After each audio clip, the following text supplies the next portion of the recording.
may likha, 7,000 pulo ang ginawa. Mga hiyas na inilatag sa malasuklang dagat. At ang bayan niyang pinili, nasa dulo ng bahaghari. Kaya't 1,000 kulay nangakit kumakaway. Piliin mo rin ang Pilipinas, kapulo ang kwintas ng velas.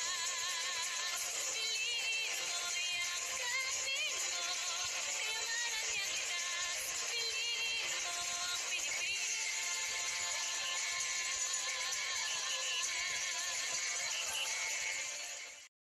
Gusto niyo magdala rin po kayo ng mga kit ganun. Opo. Kasi ano siya student working siya Baka tuwing Sabado lang available niya, Sabado Linggo. Pero i-confirm ko.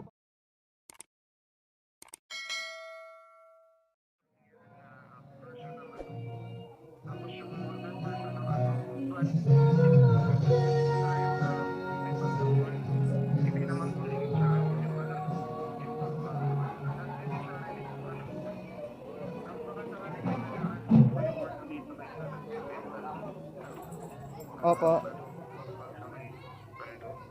Opo.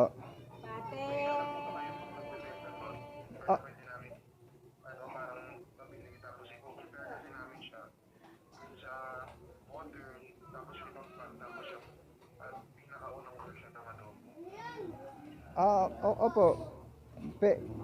Sa ano po, sa Hapilan, marami po nagtitinda ng pagpag po na manok.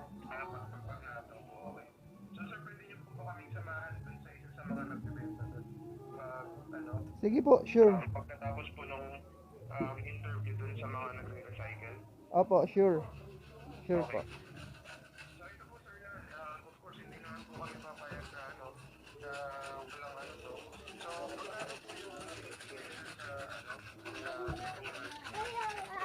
Actually hindi ko po kasi sideline yung yung magtutour. Kasi yung mga foreigner po kasi, yung mga viewers ko, sila po yung kusang lumalapit sa akin, nag-email na kapag pumunta sila dito sa Manila, gusto nila ilibot ko sila sa mga ganyang area. Ayun po. Tapos sa price naman po, hindi naman po ako naniningil kung magkano.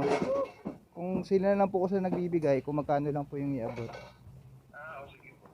Kami na po parang kakusapin ko na lang po si Ate. Kasi po last time,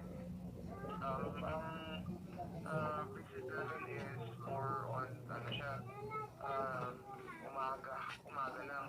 Pero itong dito na gagawin po kasi, baka umabot siya ng maghapon. Presenting yung topic sa umaga, tapos sa hapon, yung sa naman, yung sa adobo.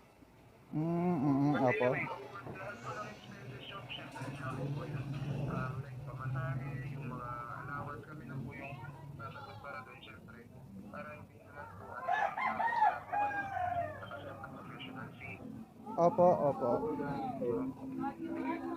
So bali po sir, meron po kayong may suggest na pwede natin gawing schedule. Kung kayo yung tatanungin sir, pwede nyo kasi yung pinakamagandang schedule na gawin natin.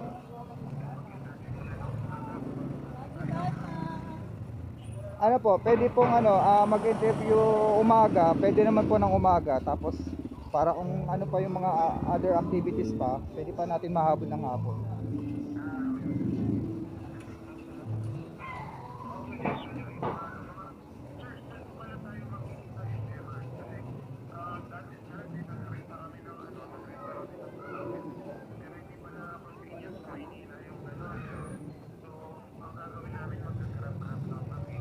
Opo.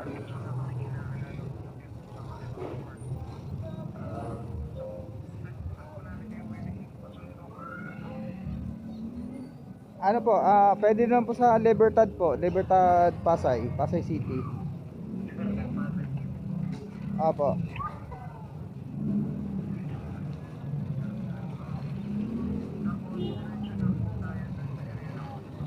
Opo, sa Hapilan po.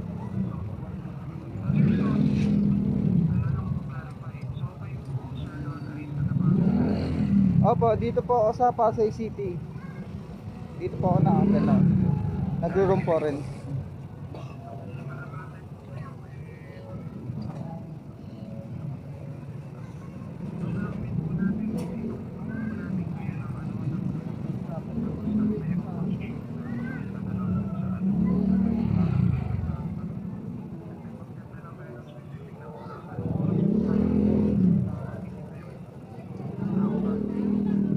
Mga ano po, prefer ko ng 10 a.m.